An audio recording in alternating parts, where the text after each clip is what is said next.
This is chapter 21, Arrest. Zopa the weather monk was right. Next morning, 2 feet of new snow. Sunhome and I probably didn't get 3 hours of sleep between us. He must have been feeling better, though, because he groggily offered to start the stove.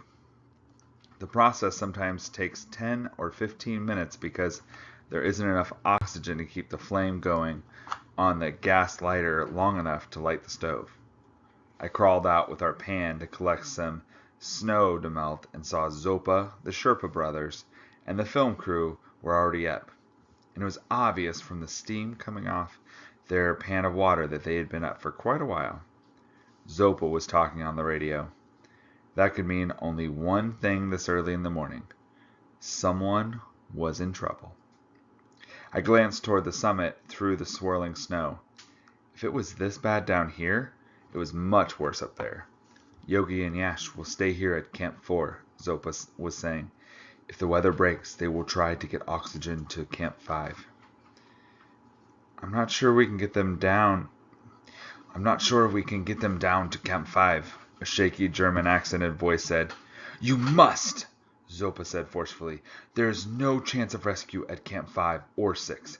In this weather, you will have to come down to Camp 4. You must leave Camp 6 as soon as you can. Do you understand? This was followed by a long silence, then a discouraged and quiet, Ja, verstehe ich. He understood. Zopa gave him a blessing in Nepalese and signed off. Are these the same Germans you did the Puya ceremony for? I asked. Zopa nodded. The Italians are up there as well. What's going on? 2 cases of HAPE at Camp 6, JR answered. Maybe another mild case at Camp 5.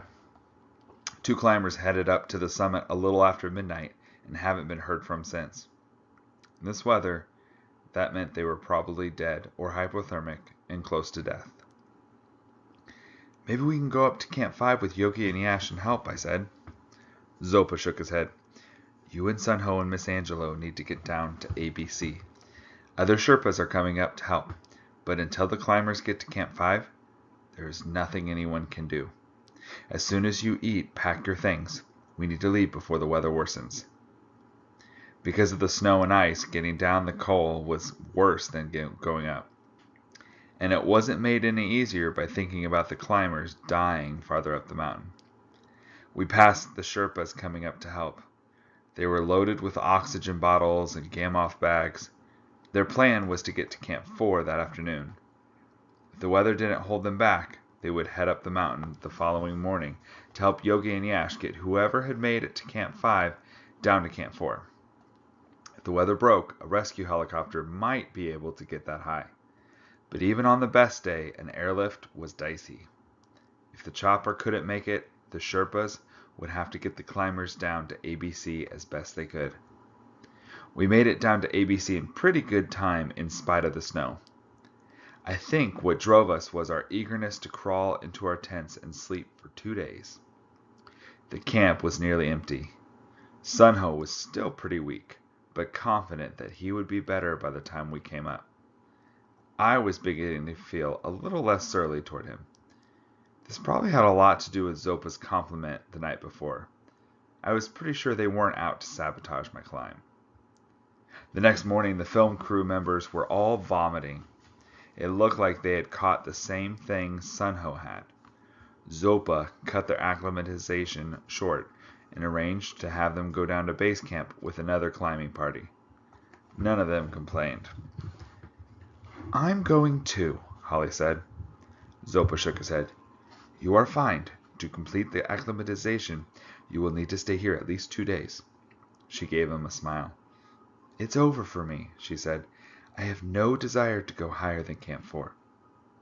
You could make it to the summit, Zopa insisted. She shook her head and grinned. Too slow. It's not in me this year. I appreciate all you've done. She shook his hand, then turned to me. What about that interview after you get to the summit? You may not make it to the summit, I hedged. I think you will. She looked at Sunho. How about you? Will you give me an exclusive interview after you come down? Yes. I thought he was being overly optimistic, but I didn't say anything. It's a deal, and your grandfather is our witness, Holly said. It means you can't talk to any other print journalist until after you talk to me. Call you in New York City? Yes, she wrote down several numbers. Don't lose them. Before she left, she gave me a hug. I didn't mind this time. In fact, I was going to miss her, which surprised me. If you ever get back to New York, Peek, you'd better call. I will. So, Holly's changed a lot in this chapter. And so, just I want you to think about, like, how has Holly changed? What kind of ways has Holly changed in this chapter? Like, I think she's changed by, physically she's changed because she got further up the mountain, but just her whole attitude has really changed.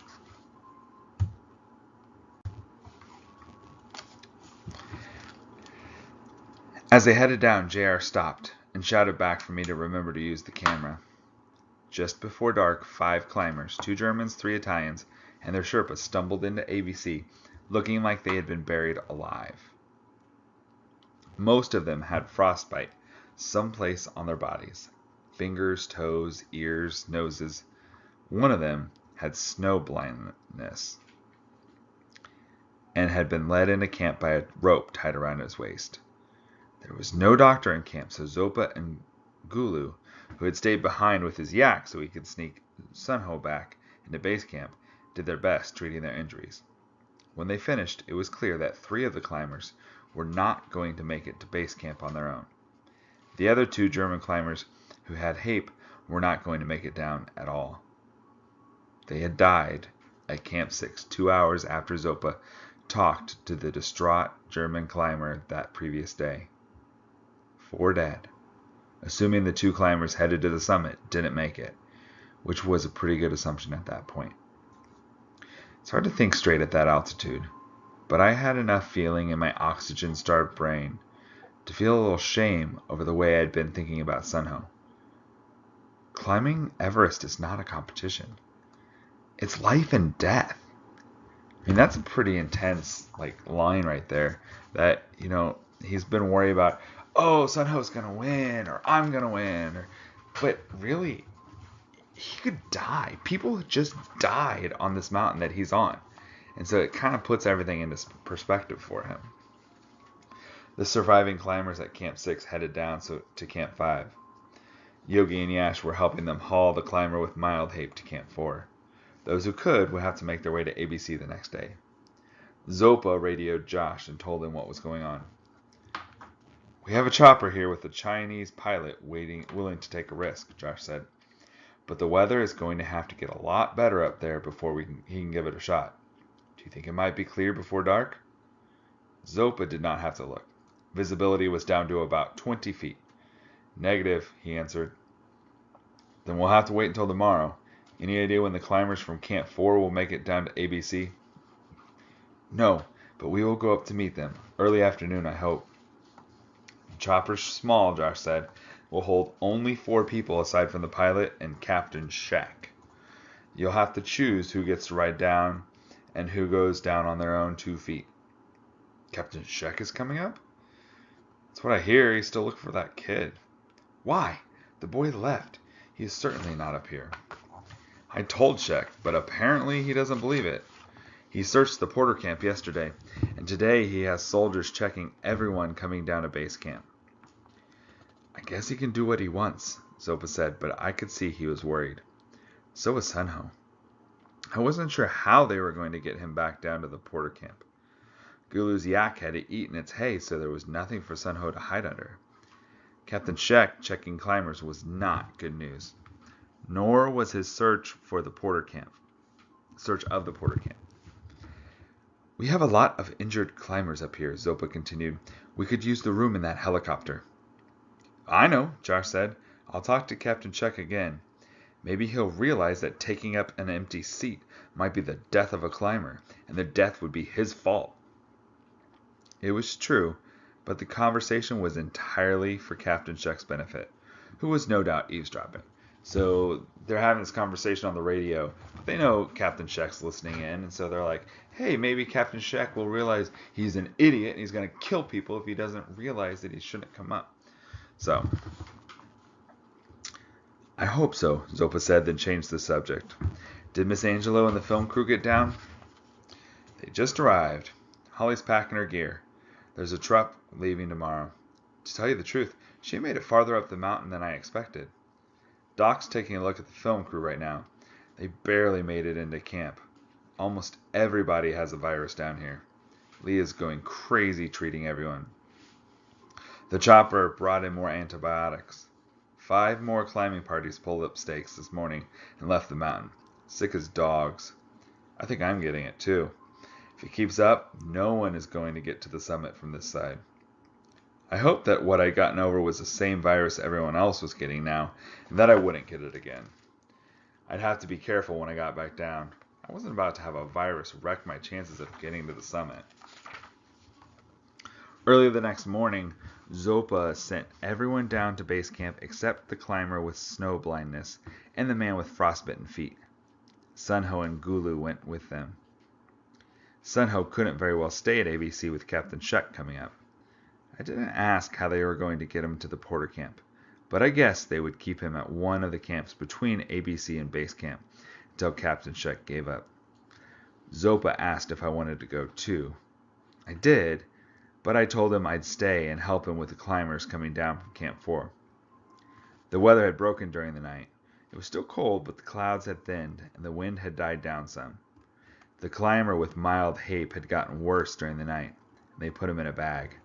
This meant they would not be able to bring him down the treacherous ice wall. The chopper would have to rescue him at Camp 4. Our job was to help Yogi and Yash get the remaining climbers and Sherpas down to ABC as quickly as possible. If some of them needed to be flown to base camp, they had to be ready to go when the chopper landed at ABC. There would only be one flight. We traveled light and got to the base of the col just as Yogi was coming down. He said that Yash was staying with the injured climbers at Camp 4. How many? Zopa asked. 3, 2 with bad frostbite and 1 with hape. He looked up. Some of those coming down could also use a ride to base camp. There were 6 climbers altogether, exhausted but happy to get off the wall. Zopa offered them hits of oxygen, which most of them gratefully took. No point in acclimatization now. After they got to base camp, they would be going home. A half hour outside ABC, the chopper flew over us on its way up to Camp 4. Zopa hurried everyone along, thinking the pilot would not stay long after he landed at ABC. It turned out the stay was longer than expected. The chopper landed 10 minutes after we arrived. Zopa picked 2 of the most debilitated climbers for the ride down, and 1 backup in case Captain Shek had listened to reason and stayed at base camp. He hadn't. He stepped through the mini blizzard caused by the rotors wearing a full uniform, including a pistol. The pilot followed behind him and looked as unhappy as all of us did. Helicopters aren't designed to fly at that altitude. If the weather got worse, it wouldn't be able to fly. Captain Shek didn't appear to be in any hurry at all. He casually walked over to the mess tent and looked inside, then smelled the pot of stew simmering on the gas stove like he was some kind of gourmet. "I will see everybody papers," he said. He had to be kidding. It was one thing to check everyone coming off the mountain, but to do it at 21,161 feet with injured climbers waiting to be evacuated was outrageous. Several of the climbers let out a howl of protest despite the thin air and their condition. "Why would we have our bloody papers up here? This is an emergency. We need to get the injured back to base camp." "Are you crazy?" Captain Shek seemed a little shocked at the response and changed his tact. "We search camp before we leave," he said, causing another vocal outburst, which he ignored. He and the pilot went through all the tents, although the pilot was clearly not happy about the duty. When they finished, Captain Shek said, "We're looking for a boy." Everyone looked at me. "Not that boy. Nepal boy. Same age. He went back home over a week ago, Zopa said. Captain Shek shook his head. I don't think. He pointed at the chopper. You, come with me. We have injured climbers, Zopa said mildly. I'll check in with you when I get to base camp tomorrow. No, Shek said. You come with me now. I arrest you. Ooh. Shek's getting a little gutsy. You're gonna arrest Zopa. One of the German climbers took a step toward the captain. He was the team leader who had talked to us from Camp 6. His name was Dietrich. His face was bright red, and it wasn't from the cold. He began shouting in German, which I didn't understand. I don't think Captain Shek understood either, but he put his hand on his pistol. Zopa stepped in front of Dietrich and said something to him in German, then turned to the pilot and asked something in Chinese. The pilot thought about it for a moment, then answered. He thinks he can take 4 climbers, Zopa said.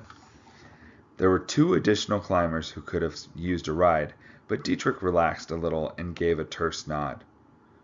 What about you? I asked Zopa. Zopa shrugged. It's just a misunderstanding. He and I knew it was more than that. The question was, how much did Captain Shek know? I'll radio Josh and tell him what's going on. Be careful going down, Zopa said. You'll have to leave early and go slow. Ask Josh to send some Sherpas up to meet you in case I'm detained longer than I expect. 10 minutes later, they took off. I radioed Josh and told him about Zopa's arrest. Shek's a maniac, he shouted. The Sherpas and porters down here are going to go nuts when they find out. I wondered if Captain Shek's men would pass this on to him. I suspected they would. I also suspected that's exactly why Josh said it. So they're like, they know he's listening, and they're like, hey, you know what? Just so you know, I bet everybody's going to go ballistic down here. So just a heads up.